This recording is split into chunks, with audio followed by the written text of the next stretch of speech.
Deməlidir. Model dedik. Birinci növbədə model anlayışından başlayırıq. O modelləşdirmə anlayışından. Model obyekt, hadisə yaxud da prosesin xassələrinin təqdim olunma formasıdır. Yəni biz model dedikdə müəyyən təqdim olunma forması, müəyyən xassələrin, müəyyən əlamətlərin təqdim olunmasını başa düşürük. Bunlar müxtəlif şəkildə təqdim oluna bilər. Modelin yaradılması prosesinə isə biz modelləşdirmə deyəcəyik.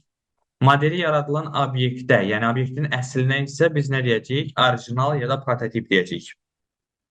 Məsələn, bax, orijinal obyektimiz yer planetidir, onun prototipi, yəni daha doğrusu Globo. modeli Globo. Globus. İndi gəlirik modellərin yaradılması üçün olan səbəblərə. Birinci səbəb, orijinalımız yoxdur. Yəni mövcud deyil. Məsələn, deyək ki, dinozavrlar hal-hazırda yoxdur, amma onların modellərini, maketlərini hazırlaya bilirik biz. İki, orijinal çoxsaylı xassələrə malikdir, mürəkkəb. Biz onun amma müəyyən qism xassələrini istəyirik. Məsələn, deyək ki, tutaq ki, insan çoxsaylı xassələrə malikdir, amma biz nə edirik? Tutaq ki, onun skelet quruluşuna baxmaq istəyiriksə, onun skeletini göstərən maket qururuq. 3. Model bir tipdən olan bir neçə obyektin ümumiləşdirilməsidir. Yəni, bir neçə əlaməti, bir neçə prosesi bir modeldə vermək mümkündür. Orijinal tədqiqatçı üçün əl çatmazdır. Məsələn, deyək ki, günəşi tədqiq eləmək istəyirik ya da atomu tədqiq eləmək istəyirik. Həmin anda o əl çatmazdır. Ya da məsələn, tədris edirik dərsi, tutaq ki, atomu götürüb parçalayıb dərsi tədris edə bilmərik də biz təbii olaraq. Yəni, məcburuq ki, onun maketindən ya da modelindən istifadə edirik. Deməli, modelləşdirmədə aşağıdakı məqsədlərimiz var. 1. Gerçəkliyin dərk edilməsi, yəni öyrənmək istəyirik həmin prosesi. 2. Eksperiment aparmaq istəyirik, yəni üzərində müəyyən təcrübələr aparmaq istəyirik, amma istəyirik ki, həm də zərər dəyməsin bizə. Bax, onun üçün.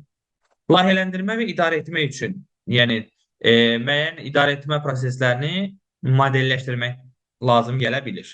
Obyektlərin davranışının proqnozlaşdırılması. Məsələn, deyək ki,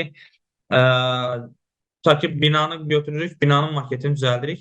Zəlzələ olduğunda, zəlzələ anında hansı reaksiyanı verəcək o bina bizə. Onu ölçmək üçün biz onun yəni əvvəlcədən proqnozlaşdıra bilmək üçün onun modeli üzərində həmin o tədqiqatı aparırıq.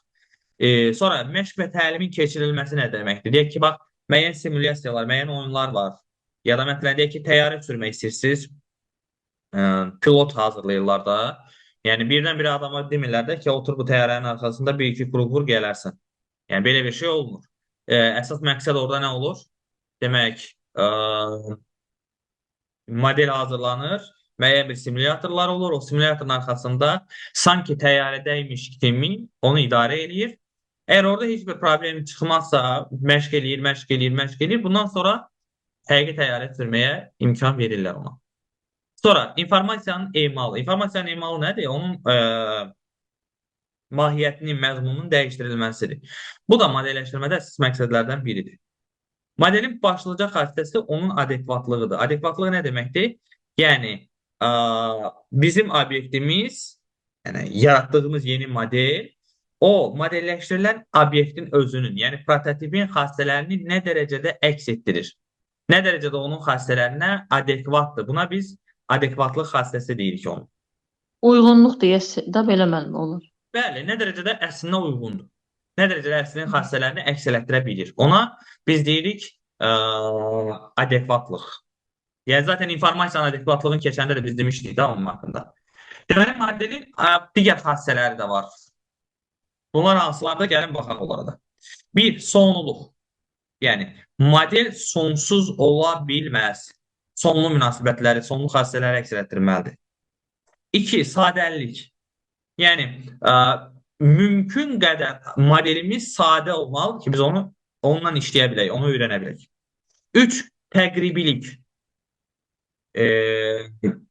Təqribilik bilirsiniz nədir? Məsələn, deyək ki, heç bir model birəbir obyektin özünü ya da onun birəbir xassələrini, birəbir kopyasını hazırlamır da. Bizim üçün əhəmiyyətli şey nədir?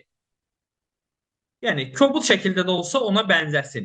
Biz nəyi istəyiriksə onu. Məsələn, deyək ki, manken düzəldirlər. Manken nə dərəcədə insana oxşuyur ki? Sadece formaca insana oxşuyur mu? Buna baxırıq və salam. Burada da önemli şey oldu. Yəni heç kim manken düzəldəndə ayda bunu elə düzəldim ki, birəbir insana oxşasın deyə düzəltmir. Aydındır. Formasını təqlid eləyə bilsin və salam. Adekvatlığı dedik artıq. Sonra gəlir informativlik. Yəni model qarşısındakı, yəni onu yaradan adama məlumat, informasiya verə bilməlidir. Sonra potensiallıq. Biz modeli yaradarkən əvvəlcədən bilirik ki, nəyi yaradacağıq. Aydındır? Yəni ölçülə bilən, dəyər ürətə bilən bir şey yaradırıq modeli yaradanda. Yəni əvvəl tutaq ki, hər hansı xəritəsini çəkəndə biz əvvəlcədən bilirik. Məqsədimiz olur ki, biz xəritə yaradırıq. Aydındır? Sonra mürəkkəblik. Bu istifadəsinin rahatlığı ilə ifadə olunur. Yəni bu modeldən biz bu prosesi modelləmək üçün nə dərəcədə istifadə edə bilərik? Aydındır? Bu onu göstərir. Dolğunluq. Biz qarşımıza bir məqsəd qoymuşuq. O məqsədə çatmaq üçün o xassələri nə dərəcədə əhatə edə bilir, nə dərəcədə dolğundur. Bax, onunla göstərilir dolğunluq xassəsi. Sonra gəlirik modellərə olan tələblər. Yəni 4 əsas tələbimiz var orta məktəbdən gələn. Adekvatlıq tələbidir. Bunu dedik. Uyğunluq. Sonra yəni buradakı adekvatlıq nədir? Yəni real sistemə nə dərəcədə uyğundur modelimiz. 2. Dəqiqlik. Yəni əvvəlcədən qarşıya qoyduğumuz məqsədlərlə nə dərəcədə üst-üstə düşür, nə dərəcədə dəqiq model almışıq. Bax, budur. Üçüncüsü universallıq. Yəni model bir dənə məsələ üçün olmur da, necə ki alqoritmdə qabağımıza çıxacaq o. Yəni bir obyekt üçün yox, o obyektlər qrupu. Məsələn bax, insanın deyək ki, manken üzərindən gedək də. Manken yaradırıqsa, yəni o bir dənə insanın modeli olmur da.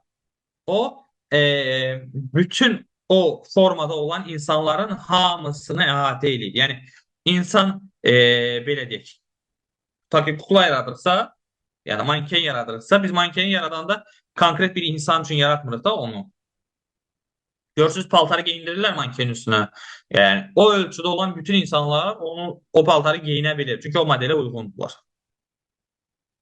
Bir də məqsəd yönlü qənaətlilik deyə bir şey var. Yəni məqsəd yönlülük deyirik bunun. Belə deyək də, xərci borcunu üstələməməlidir modeli. Yəni o modelə çəkilən xərc dəyər olmalıdır ona. Başa düşüldü necə? Sonra gəlirik zaman amilinə nəzərə alaraq modellər iki cür olur. Dinamik və statik modellər. Baxın, burada bir şeyi bilməyimiz önəmlidir. Bu modelin özünün hərəkət eləməsi anlamına gəlmir. Bax, bunu qarışdırırıq bəzən dinamik statik deyəndə. Çünki orta məktəb kitabında dinamik model deyirlər ki, zamanın asılı olaraq dəyişməsini ifadə edən model. Dinamik modeldir, o birisi statik modeldir və izahatı səhv verilir. Baxın, bir şeyi yadımızda saxlayırıq. Statik modellə dinamik modelin fərqi ondadır ki, modelin özü zaman içində dəyişə bilir. Yəni, modelin özünü götürüb dəyişdirmirik. O, prosesin özü dəyişən bir prosesdir. Məsələn, deyək ki, bax, burada bu qurbağa embriyonundan, yumurtasından qurbağanın yaradılması prosesinin modelləşməsi nəzərdə tutulub. Yəni, biz götürüb bu yumurtadan bunu düzəltmirik. Sadəcə olaraq biz o prosesi, tutaq ki, maşın hərəkət edir, o prosesin özü hərəkətli proses olduğuna görə, dəyişən bir proses olduğuna görə, onu modelləyəndə də aldığımız nəticə həmişə nə olur? Dinamik model olur. Əgər bu proses statikdirsə, yəni sabitdirsə, biz onu modelləyəndə də statik model alacağıq. Yanımızda qalar bu. Məsələn, deyək ki, bax, xəritə düşünək, yerin statik modelidir. Yəni, xəritəni çəkdik, o dəyişəsi bir şey deyil. Sərhədlər dəyişə bilər, amma şəhərlərin yerini dəyişməyəcək. Məsələn, Bakı Moskvanın yerində, Moskva Bakının yerində olmayacaq. O anlamda dinamik deyil, statik bir şeydir. Amma məsələn, deyək ki, mən tutaq ki, yerin günəş ətrafında hərəkətini modelləmək istəyirəmsə, bu dinamik model olacaq. Niyə? Çünki müəyyən zaman anına qədər yer günəşə nəzərən yerini dəyişir. Aydındır mı? Çünki bununla bağlı sual düşəndə ilişdiririk də yəni özümüzü ki, dinamik nə idi, statik nə idi? Zaman anında dəyişirsə, dinamikdir, dəyişmirsə, yəni bu dəyişmə prosesinin özünü elə biləncən edirik ki, yəni dəyişir. Modelin özü dəyişəcək. Yox, model bir dənədir. Model özlüyündə sabitdir. Sadəcə olaraq o modelin içindəki proses hərəkətli proses olur, dinamik proses olur. Sonra gəlirik modellərin növləri, təqdim olunma formasından asılı olaraq. Bunlar hansılardır? Birinci növbədə modelləri bölürük. Maddi modellər və informasiya modellərinə. Görünüş olaraq, əgər obyekti təqlid eləyirsə model, buna deyirik biz deməli maddi modellər. Yox, görünüş olaraq deyil. Sadəcə olaraq onun informasiyasını təqlid eləyirsə, yəni müəyyən bir xassəsini verirsə, o zaman ona deyirik biz informasiya modeli. Yəni modeldən məqsəd informasiya almaqdırsa, belə yadımızda saxlayaq da, modeldə məqsədimiz informasiya almaqdırsa, buna biz deyəcəyik informasiya modeli. Modeldə məqsəd görünüşünü göstərməkdirsə, müəyyən fiziksel xassələrini göstərməkdirsə, buna deyəcəyik biz maddi model. Ümid edirəm ki, yadımızda qalar. Məsələn, deyək ki, evin maketi ya da maşının maketi maddi modeldir, çünki biz onun görünüşünü verməyə çalışmışıq. Amma məsələn, evin sxemi, çertyoju ya da maşının sxemi, çertyoju bizdə olacaq informasiya modeli. Yəni, məqsədimiz orada fiziki quruluşunu vermək yox. Məqsədimiz orada informasiya almaqdır ondan. Müəllim, xəritə ilə qlobus kimi də müqayisə eləsək, xəritədə daha çox informasiya alırıq. Xəritə birə-bir yerin bənzəri deyildi, amma biz orada nələrinsə yerləşməsinin yeri haqqında məlumat əldə edə bilirik. Amma qlobus model. Bəli, qlobus maddi model, çünki fiziksel olaraq yerə oxşuyur. Bəli.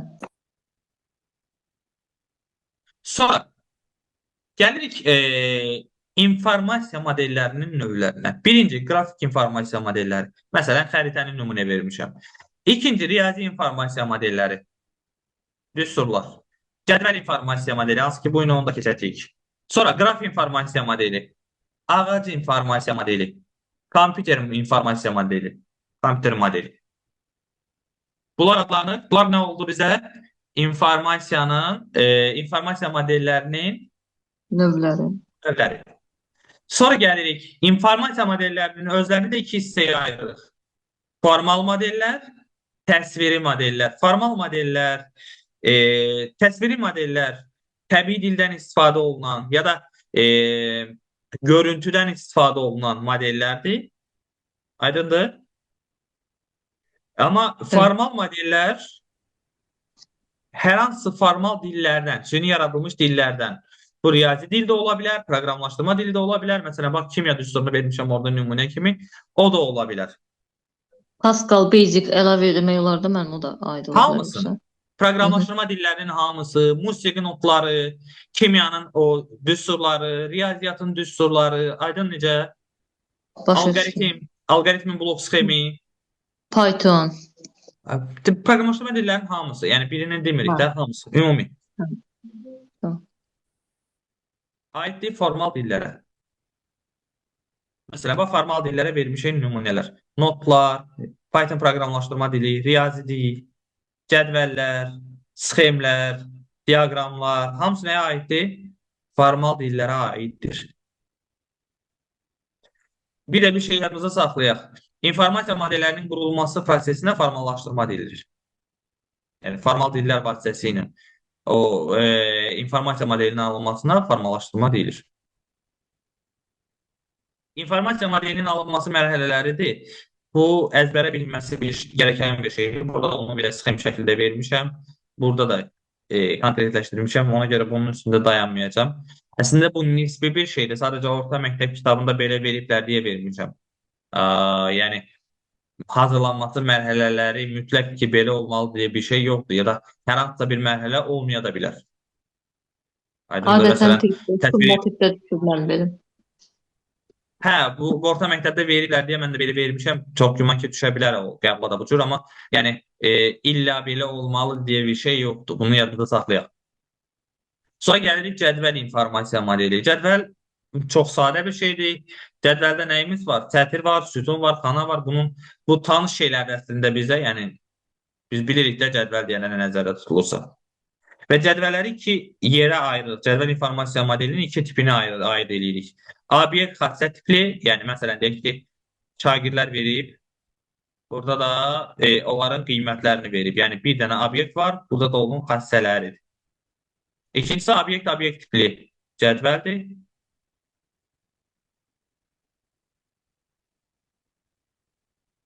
Bu da eyni obyektlər ya da yaxın obyektlər bir-biri ilə müqayisə olunarkən istifadə olunan cədvəl növüdür. Sonra gəlirik nəyə? İndi bir də bunu mütləq öyrənək. Bununla aid sual düşmüşdü bu il.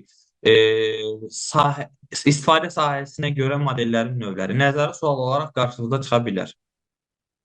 Tədris modelləri, oyun modelləri, elmi texniki modellər, bir də təcrübi modellər, imitasiya modelləri. Yəni nə olduğunu nəzər şəkildə yazmışam. Sadəcə əzbərləmək lazımdır bunu. Qraf modellərini bu keçməyəcək. Gələn dərs. Amma ona qədər biz bir dənə iş görək. Bu cədvəl informasiya modelinə aid bir neçə dənə suala baxaq.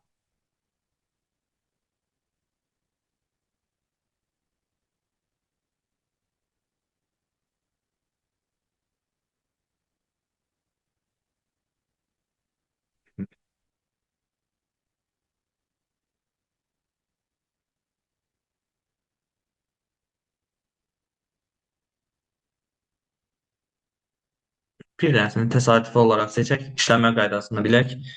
Qalan hamısını o yolla işləyəcəyik. Yəni üstündə çox dayanmaq istəmirəm onun. Məsələn, hansını eləyək? 13 eləyək. 14, 16-nı eləyək, yəni nə bilim. 16 mən. Okey. 16 cədvələ gəlməyəcək əslində, amma nəysə eləyək. İşte heç nə olmaz. Şimdi bunlar məntiqdəyə cədvəl məsələlərinin eynisisidir. Məntiqin cədvəl məsələlərinin eynisidir bilə-bir.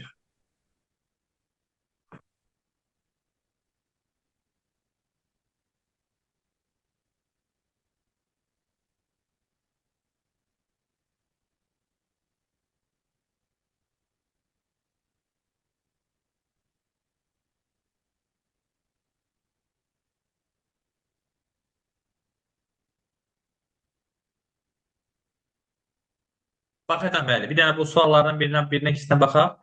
Sonra o riyazi məntiqlərlə nələr eləyə bilməmişsə sınaqda onlara baxarıq.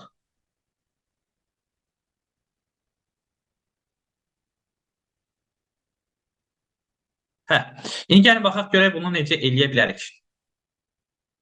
Deyir ki, Samirin ailəsində 6 nəfər var. Samir, ata, ana, əmi, dayı, bibi.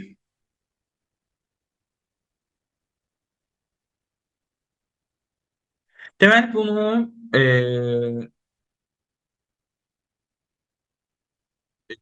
yaza bilirik.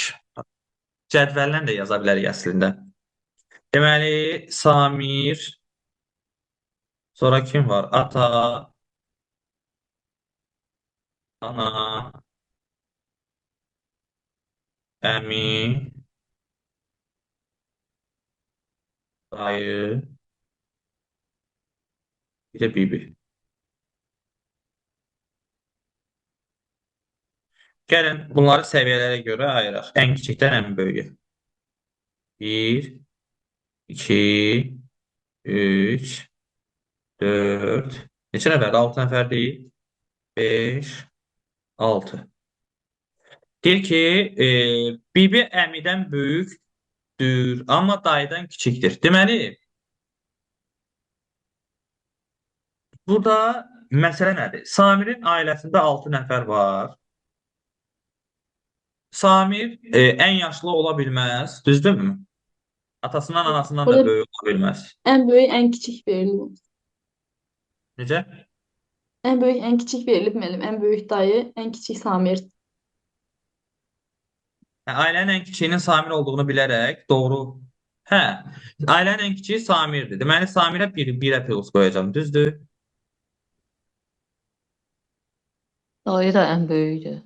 Ailədə ən böyük dayıdır. Əslində yuxarıdan aşağı gələcəkdim. Ən böyük dayıdırsa bu da 6-dır. Düz. İndi burada məsələ nədir? Bibi əmidən böyükdür, amma dayıdan kiçikdir. Bibi əmidən böyükdür. Deməli bibi ikinci ola bilməz. Düz. Onda ata olur mənim ikinci.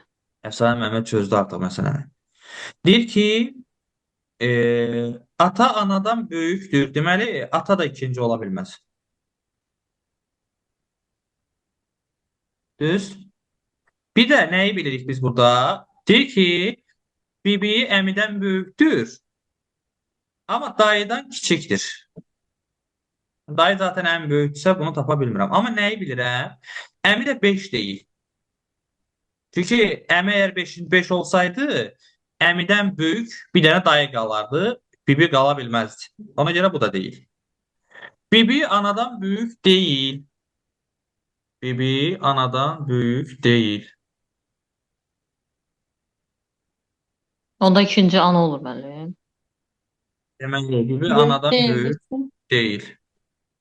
İndi bax, bibi əmidən böyükdür, amma anadan böyük deyil. Düzdürmü? Bax, bibi əmidən böyükdür. Aha. Amma anadan böyük deyil. Deməli, ana ikinci ola bilməz. İkinci kimdir? Ata. Əmi. Yox, ata da olmaz. Ata ola bilməz. Ha. Əmi. B variantı. Ata da anadan böyükdür. Onda belə nəticəyə gəlmək olar ki, bax, bunları minusdadır, bunları minusdadır. Hamısını tapmışıq. Ata anadan böyükdür. Düz. Onda belə nəticəyə gəlmək olar ki, ata da üçüncü deyil. Çünki anadan böyükdürsə, burada ikinci əmidi birinci şeydir, Samirdir. Bundan kiçiklər var. Anadan da böyüksə, onda üçüncü deyil. Onda bibi anadan böyük deyil. Bibi anadan böyük değilsə, onda 3'te bibi də ola bilməz. 3'te kimdir? 3'te ana da ola bilməz. 3'te bibidir. Düzdürmü? Onda burada bir də nə var? Bibi anadan böyük deyil. Tapdıq onu da. Düzdürmü? Ata da anadan böyükdür. Anadan böyük. Onda ata 5'dədir. Ana da neçədədir? 4'dədir. Deməli burada nəyi aldıq? Ən balacası Samirdir. Kiçikdir kimdən? Əmidən. Anadan. O kiçikdir kimdən? Bibidən. O kiçikdir kimdən? Anadan. Anadan. O da O kiçikdir kiçikdir atadan. atadan. O O da da kiçikdir kiçikdir əmidən. Dayıdan. dayıdan. Vəssalam. Ya da bunun tərsini verməlidir. Dayı əvvələ düşməlidir. Hı -hı. Dayı, bibi. Əslində mənim əvvəlcədən deyim olsa daha variantı. Sadəcə olaraq biz əlləşirik hələ üstündə. Yəni bu tip məsələlərin hamısı cədvələ gələcək. Burada gördüyümüz. İndi biraz bəzisi çətin, biraz bəzisi asan ola bilər. O heç. Amma bu məsələlərin hamısını işləmək lazımdır. İndi sizə başqa test də yollayacağım. Amma yəni bura qədər bax 45-ə qədər Dimin kitabı var da qrupa atmışdılar deyəsən. Sizi mən təkrar bir də ataram. Var mənim özümün şəxsi də var. Hə, indi kimdə yoxsa qrupa lazımdırsa ataram, problem deyil. Bu bizdə şey. Amma tək Dimdən verməyəcəm. Sizə şey də atacağım. Ərayı da atacağım. Əray, mənim bütün bu sizin testdən, o biri testlərdən bir də biraz qəlizdir elə bil ki. Bütün mövzu əslində. Nə bilim, o məndə 11-ci siniflərdə var. Alıram hərdən baxıram onların hazırlıq kitablarına. Orada məsəl üçün biz onun şeyini işlədik də, o informasiyanın kodlaşdırılmasının idi. Hansı bölməni işlədik axı sizə? Mən hansı bölməsini vermişdim? Sizə bir bölməsini vermişdim deyəsən onu. Ha, sistemlərini işlədik məncə arayla. Yəni belə də çətin bir şey yox idi orada. Məncə o daha asan idi. Yox, əvvəldə də vermiyorduk, işləmişik ya çətin deyil. Siz hər bölmədə 2 dənə, 3 dənə belə nisbətən çətin sual var. O da təbii bir şeydir də yəni. Adi Deməli, informasiyanın anlayışı var. Mən orada sualın cavabını bir ki dolayı yolla verirlər. Biraz ya mənə çətin gəlir, bilmirəm. hansı Belə bölmədə? baxdım. İlk bölməsi də informasiyanın anlayışı yoxdur. O şey veriblər. Onlar məntiq suallarıdır. Master Akademi Aynen. məntiq suallarıdır. E, veriblər bir kitabda. Onun informatika heç bir aidiyyatı şeydir. Yəni, aidiyyatı Hə, yoxdur. baxdım ki, mən məsəl üçün bildiyim bu cürdür də, amma cavabla yoxlayanda başqa şey çıxdı. Biz siz 3-4 dənə məsələn hər bölmənin içində 4 dənə, 5 dənə belə qeyri-standart suallar var. O suallarda imtahan sualı deyil də. Məsələn, imtahana elə sual düşə bilməz axı. Hı. İmtahan üçün standart sual tipi var. Məsələn, imtahana düşən sual 2 dəqiqədən artıq vaxt aparmamalıdır. Elə sual var orada nə 2 dəqiqə, 20 dəqiqə vaxt aparır. Yəni elə sualın olması, kitabda olması yaxşıdır, amma yəni imtahanlıq sual deyil də, imtahan elə şey düşə bilməz. Belə yerdə qalan suallar standart şablon suallardır. İşləndə görəcəksiniz, elə də fərqli bir şey yoxdur. İndi bunu da atacağım sizə cədvəl. Buradan da cədvəl informasiya modelini işləyirik. Düz sual sayı azdır, amma yenə işləyək də heç nə olmaz. Demək, neçə sualdır burada? 29 dənə sualdır cəmi. Bunları işləyək öz testimdən də. Qraflarına məndə qarışıqdır. Öz testimdən də yollayacağım sizə. İndi keçək bir də şeyə baxaq da bu sınaq. Riyazi məntiq nə idi burada? Nələr səhv yazmışdı baxaq.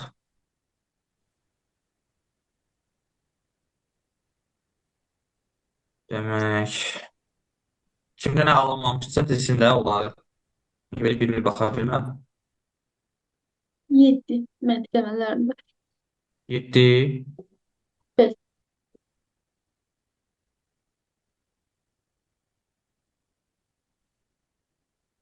Düsturlarla bu illərin mümkün imtahanına düşmüşdü belə bir sual. Bax, düsturlarla şeyi qarşılaşdırmaq. Məntiqi ifadəni qarşılaşdırmaq. Bunu eləmək üçün nə edəcəyik? Bax, bu nə deməkdir bizdə? A inkarı. A-nın Dizüksü. inkarı, dizünksiya B. İndi baxaq. A-nın inkarı bax burada var. Burada var, burada yoxdur. Bu ikisi D ilə B ola bilməz zaten. A-nın inkarı ilə B-nin dizünksiyası. Bu dizünksiyanı göstərmir deyə işarə. A-nın inkarı ilə B-nin dizünksiyası. Deməli, 1-ə B uyğun oldu. Sonra buna baxıram. Bu nə olacaq? A'nın A-nın inkarı dizünksiya B. Bu nə verir bizə? A'nın A A konjunksiya konjüksiya B-nin B'nin inkarı. inkarı. Düzdür? De Morgan'da A Onda D. konjunksiya Ben hansıdır? de. D. Sonra buna baxaq. A-nın inkarı implikasiya B-nin inkarı verib də. Düzdür? Buna da implikasiyanın düsturunu tətbiq eləsək, A konjüksiya, dizjünksiya B. Yok B'nin inkarı. dizjunksiya B-nin inkarı. B-nin inkarı dizjunksiya A deyil. Buna A uyğundur. Başa düşüldü? Və ən sonuncu buna baxıram. Elə bil ki, inkar A-nın Yine inkarı A'nın dizjunksiya inkarı B-nin konjüksiya inkarı. B. Bu necə A'nın olacaq? inkarı. A'nın inkarı konjüksiya İnkarı B. konjunksiya B düz. O da C. B, D, A, C. 1'e B, 2'ye D, 3'e A, 4'e C.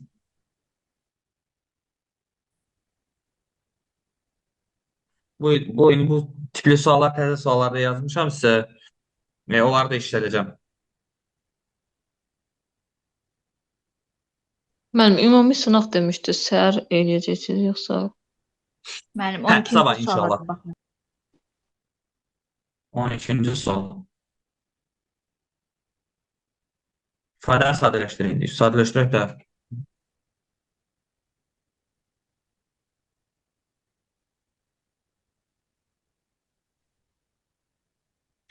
Deməli, bax, birinci bunu axtarırıq da.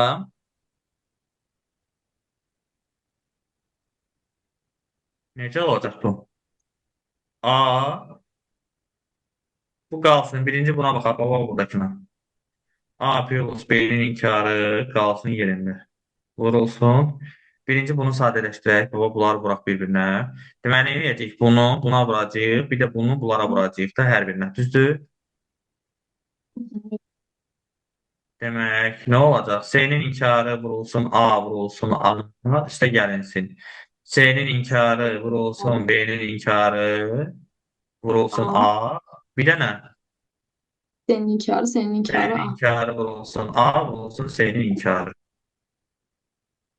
A üstə gəlsin B-nin inkarı. Bu qalsın yerində. İçəridəki nə olacaq bu? S-nin inkarı vurulsun A. S-nin inkarı vurulsun B-nin inkarı vurulsun A. Üstə gəlinsin S-nin inkarı vurulsun A. Bununla bu bizə nə verir həmişə? Biri qalacaq da ki, toplamada ikisi eynidirsə, elə bir A konjunksiya A verirdi bizə. Düzdür? A üstə gəlsin B-nin inkarı vurulsun. Burada S-nin inkarı vurulsun A. Bir də buna baxıram. S-nin inkarı vurulsun, B-nin inkarı vurulsun A. Buradan S-nin inkarı vurulsun A'ları hər ikisindən mötərizə xaricinə çıxarsam, A üstə gəlsin B-nin inkarı, S-nin inkarı vurulsun A. İçəridə nə qalır? 1 üstə gəlsin B-nin inkarı. Bu bizə 1 verirmi? A üstə gəlsin B-nin inkarı vurulsun, S-nin inkarı vurulsun A. Bunu da vur qaçaq. S'nin inkarı vurulsun A vurulsun A. S'nin inkarı vurulsun B. İnkarı vurulsun A. Bunların da hər ikisindən bu A Bir ilə də A A'ları yenə A vurun. verir bizə. Hər ikisindən S'nin inkarı vurulsun A-nı mötərizə xaricinə çıxardaq. İçəri nə qalacaq? 1 üstə gəlsin B-nin inkarı. Bu da bizə 1 verir. S'nin inkarı vurulsun A qalır. S'nin inkarı vurulsun A variantı. Başa düşüldü? Bir də 20. Bəli, bəli. Bir də 20-dir vəsiyo mənim. Buna baxardıq müəllim, zəhmət olmasa. Neçə? 19. 19. Müəllim, burada tapmışam mən. 4 yazmışdım. Kvadrat olduğu üçün mənfiləri də götürməli idik. Cavab 8-dir. Hə, kvadrat olanda şeydi, tam Hamısı, qiymətlər deyir. Həm mənfilər, həm müsbətlər götürməliydik. Aynen müəllim. Digər müəllimlər sualınız yoxdur bu bölmədən? Yoxsa eyni suallardır? Eyni suallar həmçinin qeyd etməmişəm deyənə. Onda siz təkrar girib baxarsınız da, hansılar səhvdirsə deyərsiniz, gələn səfər baxaq ən azından. Deyir, təliyin neçə dənə həlli var? Aha, olar. Gəlin bir deyək də, bunu biraz sadələşdirə bilərik. Ya da belə deyək. Bax, bunun 0 qiymət ala bilməsi üçün belə deyək. Bir nə zaman ola bilər bu? Bu da doğru olsa, bu da doğru olsa, düzdür? Yəni bu nə zaman doğru ola bilər? İçəridəki yalan olsa. İçəridə o zaman yalan olur ki, A bərabərdir 0 olsun. B bərabərdir 0 olsun.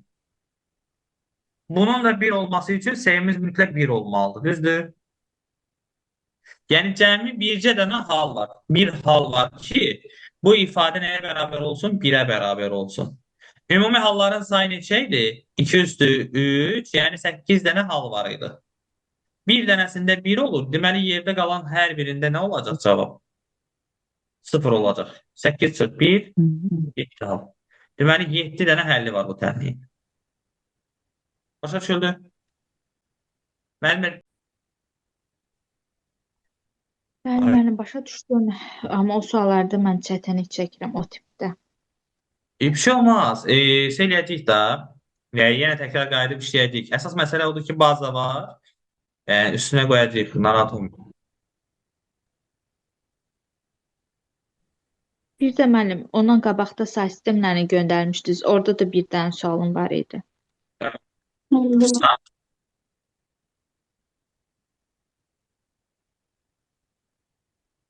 Bu testləri görsən, buradan baxaq.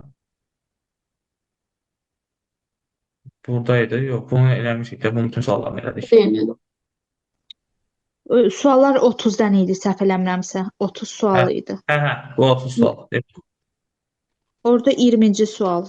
Yox, başqa sualım yox. Onluq say Əvvəldə sistemi. var ya, göstərməli mən. Qoy bir daha buna baxaq. Gayet sizin sualda baxaq. Problem yoxdur.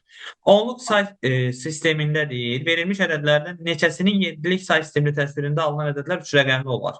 Bilirsiniz, bu sual bizdə əslində nə demək istəyir? Demək istəyir ki, onluq 7-lik say sistemində neçə 3 rəqəmli ədəd var? Anlaşılır? Bəli, müəllim. İndi 7-lik say sistemində olan 3 rəqəmli ədədlərin sayını tapmaq üçün nə edəcəm? 7-lik say sistemində neçə rəqəm var? 0-dan başlayıram 6-ya qədər. Neçə rəqəm eləyir? 7 rəqəm. Amma o 7 rəqəmlə 6-sını ancaq birinci yerə yaza bilərəm. 7-sini də yaza bilmərəm. Düz? Bəli, amma o birilərdə 7 yazacağıq. Bəli, bura 7 yazacağıq, burada 7 yazacağıq. Sonra da vuracağıq bir-birinə. Ay, başa çox asan demiş. Bəli, təbii ki. Sadəcə cümlənin quruluşu biraz adamı çaşdırır. Sonra söyləməmişdə nə idi? Hədisi suala baxardıq. Neçə? 8. 8. 8-lik say sistemində bütün rəqəmlərin müxtəlif olan ən böyük tək ədəd. Bax, 8-lik Bir say yazmışdım sistemində müəllim notu. neçə yazmışdın? Bir ben de olmuştum. 8'de D çıxıb. Bax, G yazaq. 8-lik say sistemində rəqəmləri müxtəlif olan, sən yəqin ən böyük ədədi yazmısan. Burada tək ədəd yox, 2 ilə. Ha, evet bir. Aydın müəllim. Belə olacaq da o bizdə 7, 6, 5, 4, 3, 2, 0, 1. Ədədimiz budur. Sonra bunu ikiliyə çevirərik. Məsələn, bu 1, 1, 1 olacaq. Bu nə olacaq? 1, 1, 0. Bu nə olacaq? 1, 0, 1. 1, Bu nə 0, 1. olacaq? 1, 0, 0. 1, 0, 0. Aha, 0, 0, 1, 1, 1. 0, 1, 0. 0, 0, 0. 0, 0, 1. 4 bölüp yazırıq. Sonra bunu 4, 4 ayırırıq da. Aydın müəllim, aydın. Mən siz 0, 1 yazdınız, mən elə 1, 0 yazmışdım. Biz ədədləri yerləşdirəndə. Okey, olan şeydir. Sonra 10-cu sual. 1, 0 yazanda avtomatik olaraq fərqli cavab. Amma o cavab burada yox deyil. Sonra 10-cu sual. 10. Bax, bu tip suallarda x-a 10 deyin. X 10 olsa 1331 onluqda. Hansı say sisteminə çevirməliyəm? 11'lik say sistemi. Çünki x-in üstünə 1 gələndə 11 eləyir. Düzdür? Onluqdan 11'liyə necə keçirik? Bölmürük. Bölürük. Böldüm 11'ə.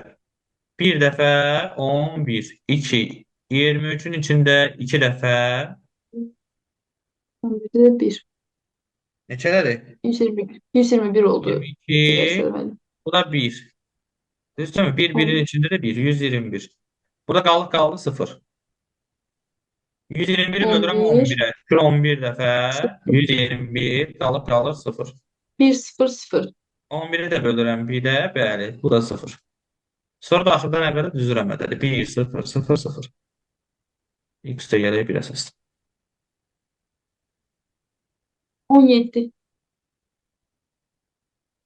Məncə çox asandır belə sual. Ben hiç böyle bakmamıştım buna. Eksi yani 10 Eyni yazmamıştım yerine. Bax, Bu eyni da sual. aydın müəllim. 10 yazacaqsınız, Aydın. 12'yə çevirəcəksiniz. 12 2. Bir de 25. 2, bax, 25'dən 1. Sağdan sola, soldan sağa yaz oxunuşları eyni olan ədədlərə palindrom ədədlər deyilir.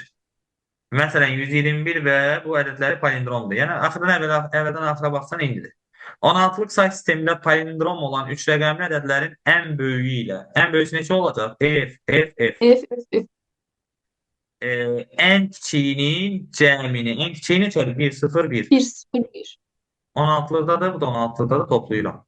1 ilə F'i toplasam 16 eləyir. 16'ı bölürəm 16'ya, 1 qalır 1. 0. 1.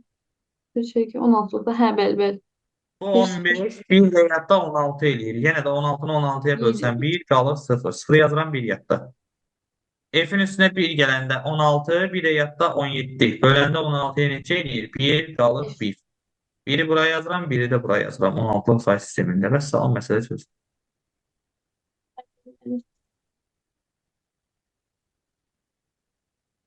Sonra Yoxdur müəllim. Bir də ki, bizdə e, 2.7 qalmışdı say sistemlərindən əvvəlcə baxaq. Katera'dan.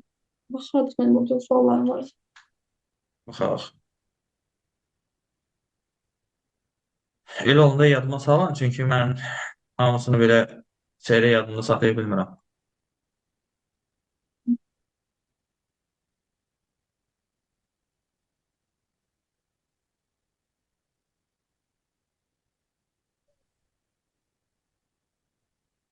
Aha, 2.7-də. Birinci sualda mən 23 almışam, 24 çıxacaq.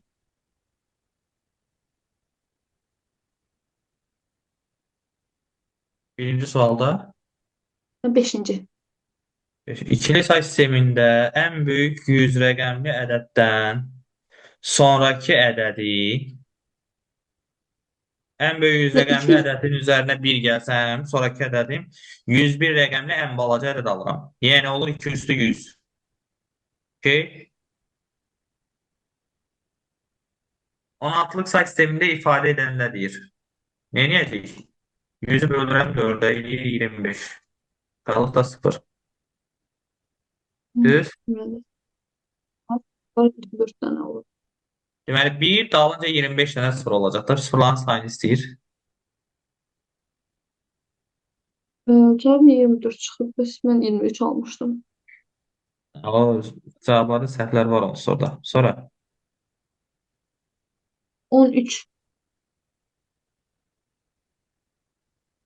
binanın hər mərtəbəsində 4 mənzil var. Bu binanın hər mənzili eyni uzunluqlu və minimum bit sayı ilə kodlaşdırılmışdır.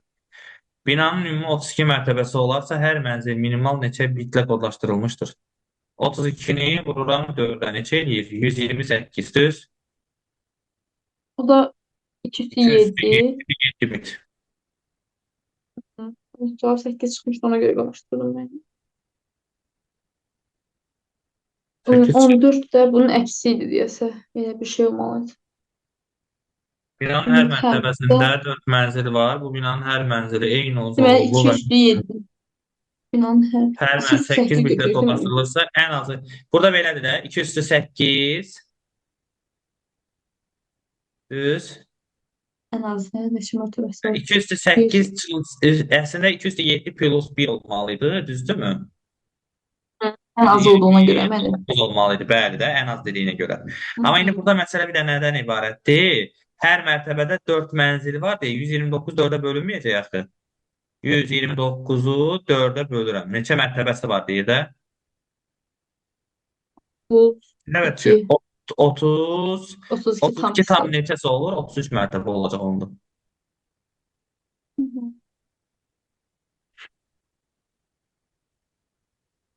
Sonra 21. Bu 7 almışdım mənim. Cavab 13 çıxıb. səhv var bu sualda. Bu sualı yazmışıq keçən il. Problem var bu sualda. 28.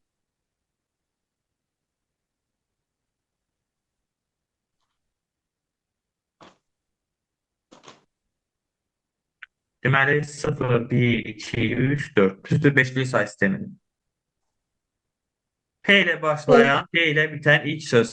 P, K, K, Müəllim. T.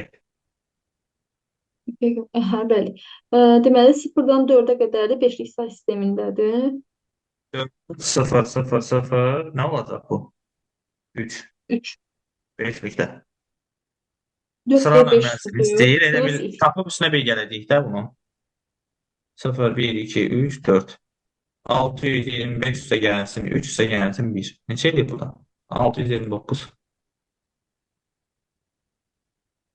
Mənim elə deyə baxın. 4 vurulsun 5 üstü 4 plus 3 olmur. Mataya göre düzdür. 4 olsun var burada. Onu unuttum. Buna fikir vermədim. 4. Deməli 625-i vururam 4-ə. 0, 2 yadda, 0, 1 yadda, 25. 2500, üstünə də 4 gəlirəm. 2504. Var müəllim. Bəli. Mən də elə almışdım mən. Amma cavab 2503 çıxıb. Sıra nömrəsi deyirsə plus 1 olmalıdır da. Bəli, bəli, bəli. Hı. 39. Belə səhvlərə fikir verməyin. Nə var burada? Bir xeyli səhv var. X-ı 120 onluq sayısı. 110. Bu nə demək ki?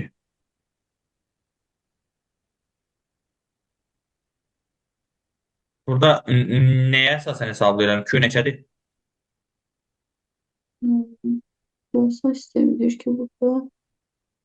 Yəni mən Onluq K say sistemində olduğunu bilərək 210'dur da. Onluq say sistemindədir X. hardan verir ki? Əslində orada sonda yazıb X onluq say sistemində. Ay yox, onluq say sistemində hesablayan deyilmiş. Buradan ürəyim neçə istəsə verərəm də. Məsələn, buna 500 verəcəm. Buna 600 verəcəm. Onun heç onun sonu yoxdur ki. Q-yə məhdudiyyət verməli idi, onu verməyim. Bir də 43, 44.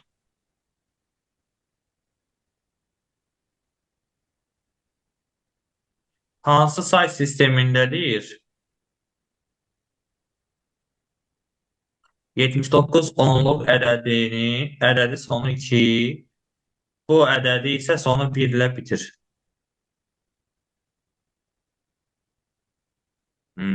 Daha da. Onu 2 ilə bitirsə, deməli böləndə 2 ilə bitirsə, bu qalıq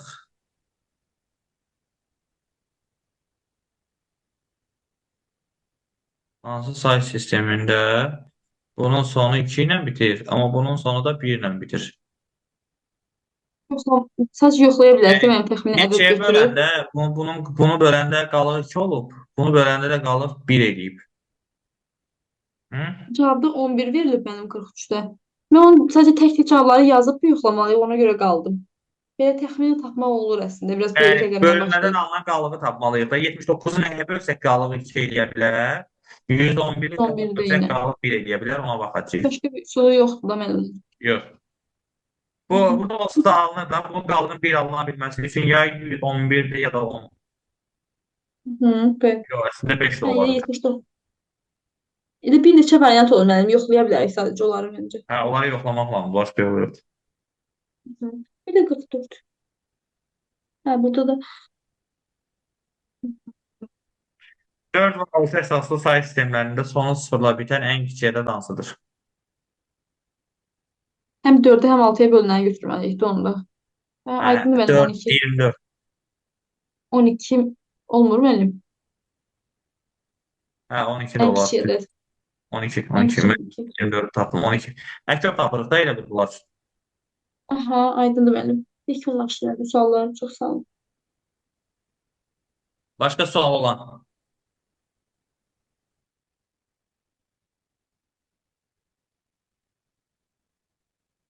Şəkifə müəllimə sizdə?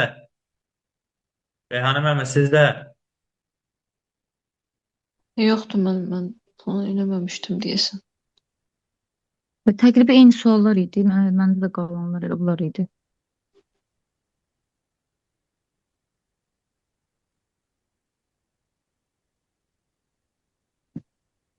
Yəni, Güzel.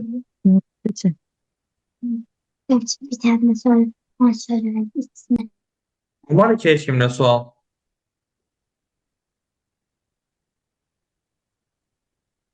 Xeyr, mənim yoxdur.